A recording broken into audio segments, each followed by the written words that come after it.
Hi all എല്ലാവർക്കും നമസ്കാരം. Welcome back to retro focus. Super സ്റ്റാറുകളായിട്ടുള്ള നയൻതാരയും ധനുഷും തമ്മിലുള്ള ഇഷ്യൂ ഒക്കെ നമ്മളെല്ലാവരും അറിഞ്ഞതാണ്.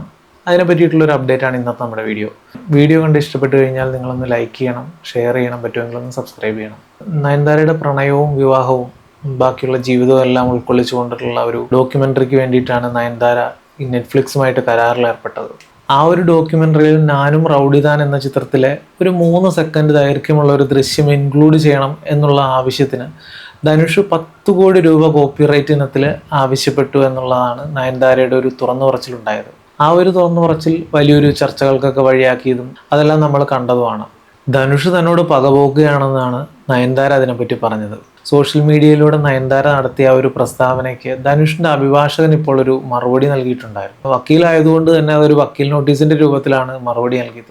Nayanthara beyond the fairy tale എന്ന് പറയുന്ന ഒരു ഡോക്യുമെന്ററി സീരീസ് ആണ് നെറ്റ്ഫ്ലിക്സിലൂടെ അവർ ചെയ്തത്. അത് പുറത്തു വരുന്നതിന് മുന്നോടിയായിട്ടാണ് നയൻതാര ധനുഷിനെതിരെ തുറന്നടിച്ചുകൊണ്ടുള്ള ആ ഒരു കത്ത് സോഷ്യൽ മീഡിയയിലൂടെ പുറത്തുവിട്ടത്. ഇതിന് തൊട്ടു പിന്നാലെയാണ് ധനുഷിന്റെ അഭിഭാഷകൻ നയൻതാരയ്ക്കെതിരെ നോട്ടീസ് അയച്ചത്. നെറ്റ്ഫ്ലിക്സ് ഡോക്യുമെൻ്ററിയിൽ ഉപയോഗിച്ചിരിക്കുന്ന ഞാനും റൗഡിദാൻ എന്ന ചിത്രത്തിലെ 3 സെക്കൻഡ് ദൈർഘ്യമുള്ള ആ ഒരു ദൃശ്യം 24 മണിക്കൂറിനകം പിൻവലിക്കണമെന്ന് അദ്ദേഹം ആ നോട്ടീസിൽ ആവശ്യപ്പെട്ടിരുന്നു. ഇല്ലെങ്കിൽ അതിൻ്റെ പ്രത്യാഘാതം 10 കോടിയിൽ ഒതുങ്ങില്ലെന്നും ഗുരുതരമായ നിയമ നടപടി നേരിടേണ്ടി വരുമെന്നും അദ്ദേഹം വ്യക്തമാക്കി.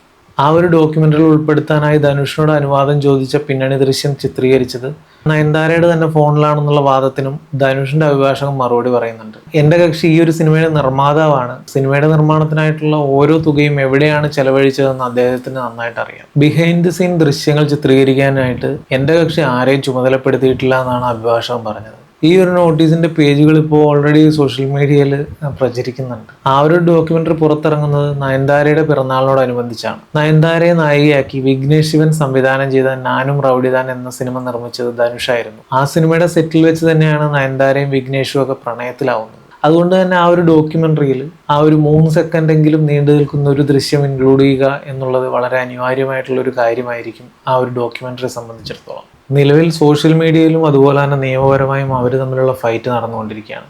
ഈ ഒരു കാര്യത്തിൽ നയൻതാരയെ പിന്തുണച്ചുകൊണ്ട് മലയാളത്തിൽ നിന്ന് പ്രമുഖരായ പാർവതി തിരുവോത്തിനെ പോലെയുള്ള ആർട്ടിസ്റ്റുകൾ മുന്നോട്ട് വന്നിട്ടുണ്ട്. ഇപ്പം ഇങ്ങനൊരു വിവാദം വന്ന് ഡോക്യുമെൻ്ററിയെ സംബന്ധിച്ചിടത്തോളം വളരെ പോസിറ്റീവായിരിക്കും. കാരണം കൂടുതൽ അഡ്വർടൈസ്മെൻ്റ് ഒന്നും ഇല്ലാതെ തന്നെ ഈ ഒരു വിവാദത്തിലൂടെ ഈ ഒരു ഡോക്യുമെൻ്ററിയെ പറ്റിയിട്ടുള്ള വിവരം കൂടുതൽ ആളുകളിലേക്ക് എത്തിയിട്ടുണ്ട്. ഏതായാലും കൂടുതൽ വിവാദത്തിലേക്കൊന്നും പോവാതെ കാര്യങ്ങളൊക്കെ അവസാനിക്കട്ടെ എന്ന് നമുക്ക് പ്രതീക്ഷിക്കാം. അതുപോലെ തന്നെ നയൻതാരയുടെ ആ ഒരു ജീവിതവും പ്രണയവും എല്ലാം ഉൾപ്പെടുന്ന ആ ഒരു ഡോക്യുമെൻ്ററി ഒരുപാട് പേര് കാണട്ടെ, അത് ഹിറ്റാവട്ടെ എന്ന് നമുക്ക് കരുതാം. മറ്റൊരു വീഡിയോ ആയിട്ട് പിന്നീട് കാണാം. താങ്ക്